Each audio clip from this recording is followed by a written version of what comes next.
에펠탑 점등식과 생강 유람선 관광을 마치고 호텔로 돌아온 나는 노트북을 열고 프랑스 대혁명의 사상적 토대가 된 백과전서 편집자 드니 디드로와 관련된 자료를 점검했다.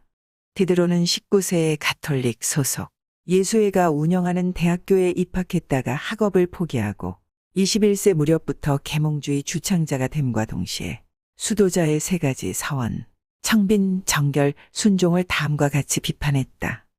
청빈 서원을 하는 것은 무의도식하는 도둑이 되겠다는 서약을 하는 것이고, 정결 서원을 하는 것은 하느님께서 명하신 가장 중요하고 가장 현명한 법을 영원히 짓밟겠다는 것을 약속하는 바이며, 순종 서원을 하는 것은 인간의 양도할 수 없는 특권인 자유를 포기하는 일이다.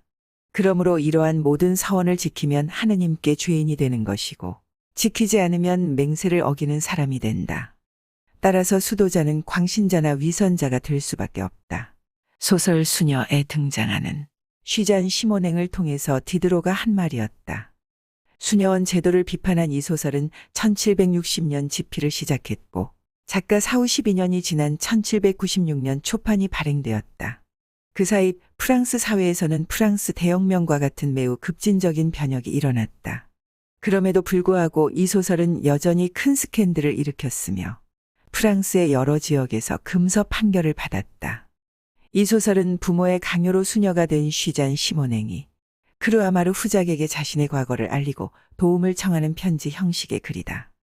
그녀는 이전에 수녀 서원을 취소하는 소송을 제기하였다가 패소한 적이 있었으며 그 후 박해를 견디다 못해 급기야는 수녀원 담을 넘어 탈출하였다.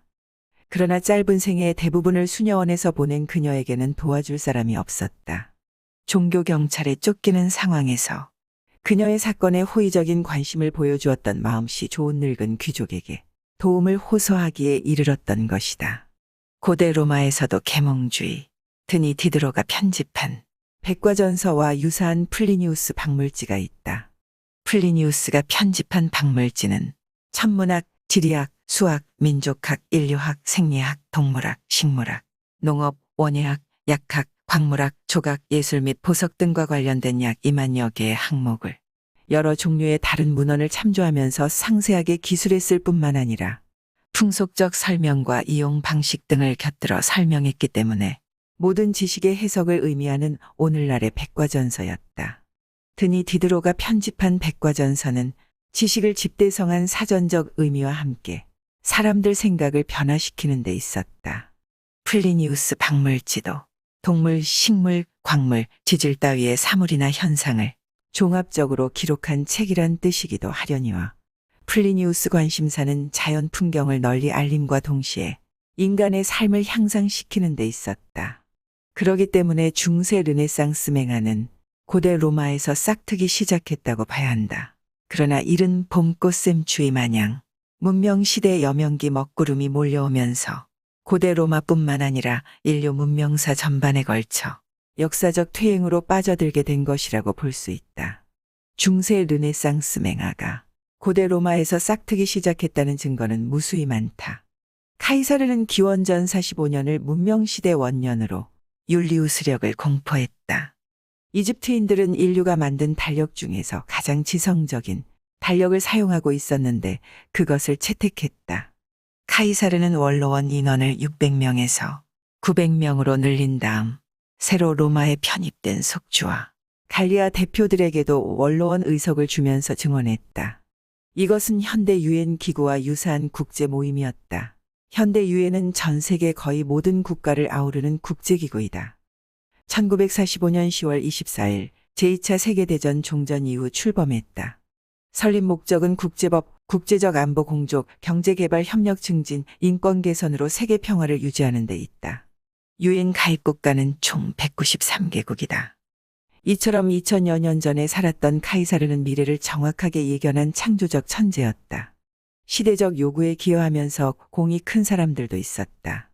플리니우스의 박물지는 말할 것도 없거니와 비트루비우스 건축십서에 보면 도르레이 양수장치, 물레방아, 수차, 펌프, 투석기, 쇠뇌 노포, 공격 방어용 기구, 인체비례도 등의 기사와 도판집은 드니 디드로의 백과전서와 비교해도 손색이 없었다. 리비우스도 문명시대 여명기를 이끈 선각자였다. 도시의 발달로부터 서문에 보면 작가의 집필 목적이 있다. 로마가 세계를 지배하게 된 역사적 사실을 부각시키고 로마를 위대하게 이끌어온 사람들 생활 방식과 내란을 초래하게 된 퇴폐적인 분위기를 알려 경각심을 높이는 데 있다. 이처럼 고대 로마는 문명시대의 여명기였기 때문에 기원전 44년 카이사르 암살은 개인의 생사 문제로 끝나지 않았다. 재발의 여지가 있는 악성 종양이었다. 서기 30년 무고한 예수 십자가 처형을 비롯하여 중세 유럽에서 자행된 마녀 사냥과 같은 반문명적, 반인륜적 범죄가 급증할 것이라는 불행의 전조였다.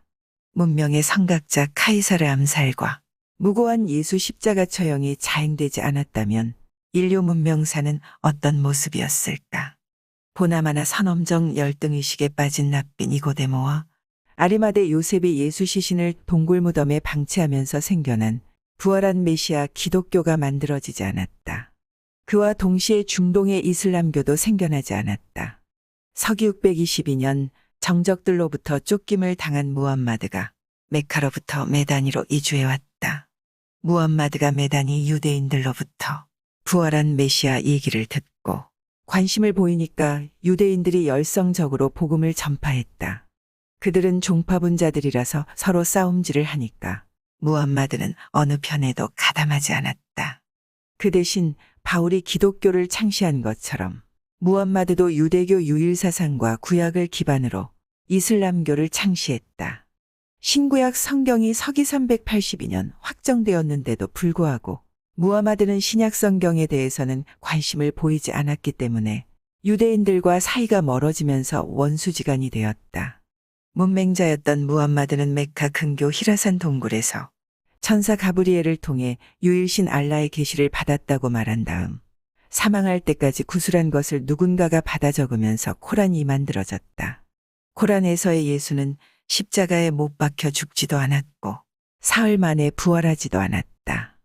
위대한 성자로서 생을 마감한 사람으로 코란에 기록되었다. 이슬람에서의 예수, 모세, 무함마드는 대등한 존재들이다. 문명시대 여명기에 나타나기 시작한 반문명적 반인륜적 불행의 전조가 소멸되지 않고 어떤 식으로 증식, 변이를 초래했는지 구체적으로 보여준 사례가 있다.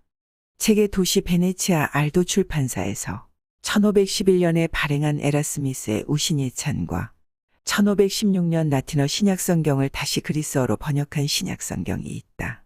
가톨릭 신부였던 에라스미스는 자신이 편집해서 작성한 그리스어 성경을 기반으로 기존의 라틴어 번역보다 더 정교한 라틴어 신약성경을 발행했다.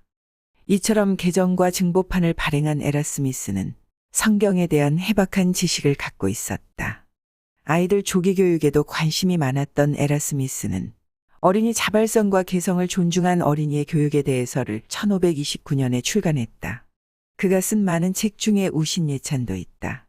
그 책은 가톨릭 교회에 대한 인문주의적 풍자였다. 에라스미스가 1509년 알프스 산맥을 넘으면서 착상이 떠올랐고 유토피아 저자 토머스 모어 집에서 열흘 동안 머물면서 장기를 두는 기분으로 썼다. 우신은 바보의 신이다. 바보의 신은 부유의 신을 아버지로, 청춘의 신을 어머니로 도취와 무지의 신이었던 유모 젖을 먹고 자랐다. 우신은 친구들을 여러 명 가지고 있었다. 추종의 신, 게으름의 신, 향락의 신, 무분별의 신, 방탕의 신, 미식과 수면의 신 등 어리석은 신들을 통해서 에라스미스는 당시 학자들 어리석음을 통렬하게 풍자했다. 권위주의 및 형식주의로 떨어진 가톨릭에 대한 신랄한 비판도 가했다. 만일 교황이 기독교 대리자라면 그리스도처럼 불행한 생애를 보내야 할 것이 아닌가. 그러나 지금의 교황은 영화와 행복 속에 있다. 그 무렵 독일의 마틴 루터가 1517년 10월 속죄 효력에 관한 95개 조문을 발표하면서 종교개혁 불씨를 퍼뜨렸다. 1521년 독일 보름스에서 열린 신성 로마 제국 의회에서 마틴 루터의 종교개혁을 단죄했다. 루터의 관할 영주 프리들이 현재는 루터를 안전하게 보호하려고 바르트부르크 성으로 피신시켰다.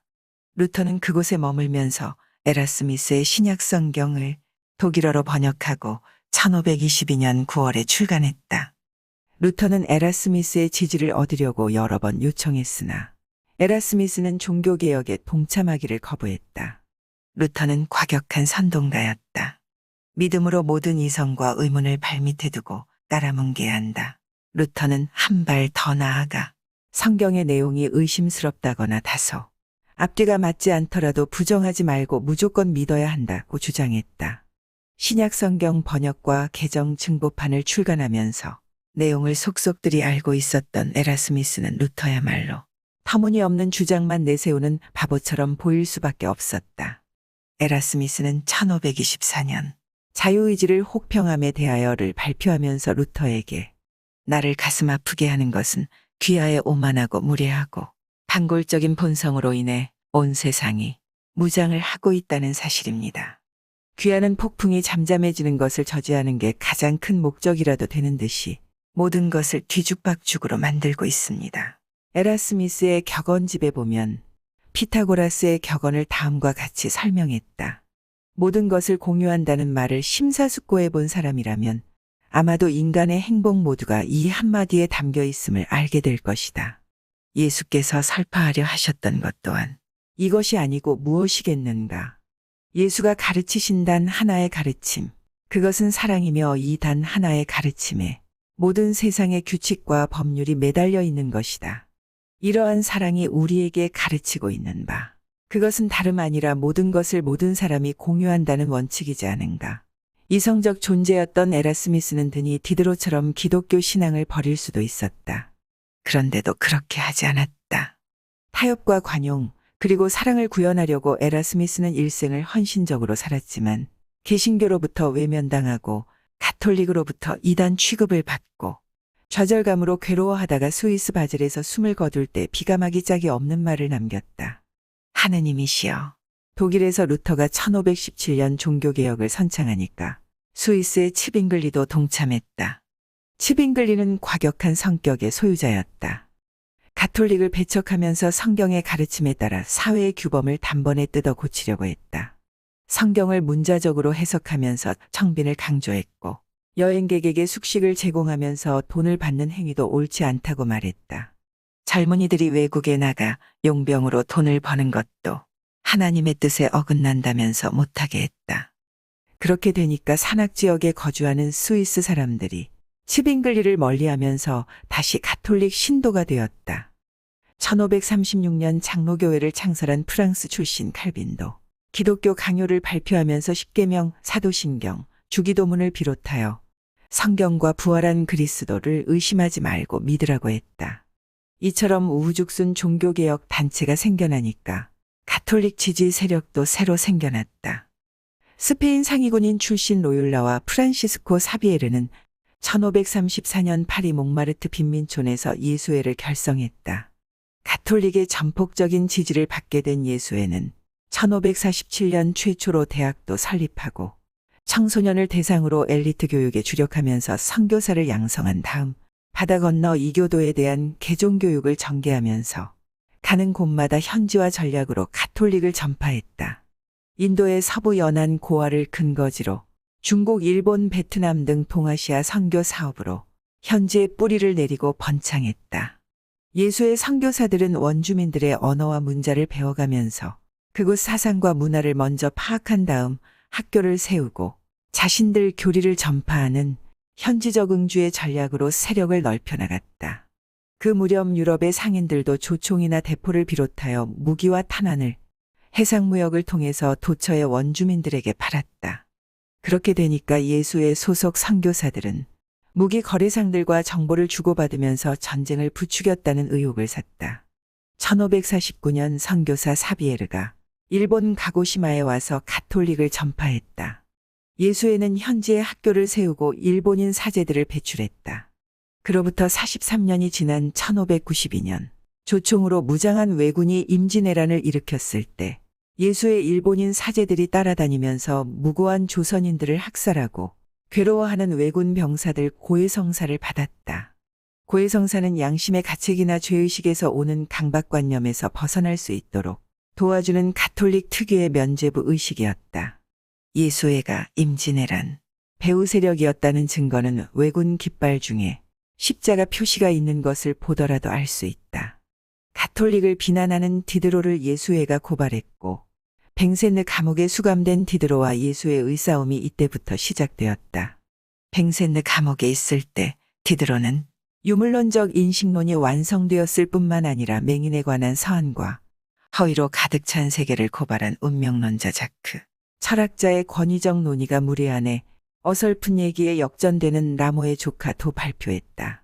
디드로가 편집한 백과전서가 예수의 방해에도 불구하고 출판할 수 있었던 것은 편집자가 내용을 먼저 공개하고 보충하는 방법을 썼기 때문에 구독자가 4,000명으로 늘어나면서 여론을 의식한 프랑스 검찰이 예수의 고발에도 불구하고 디드로를 재차 구속하지 못했다.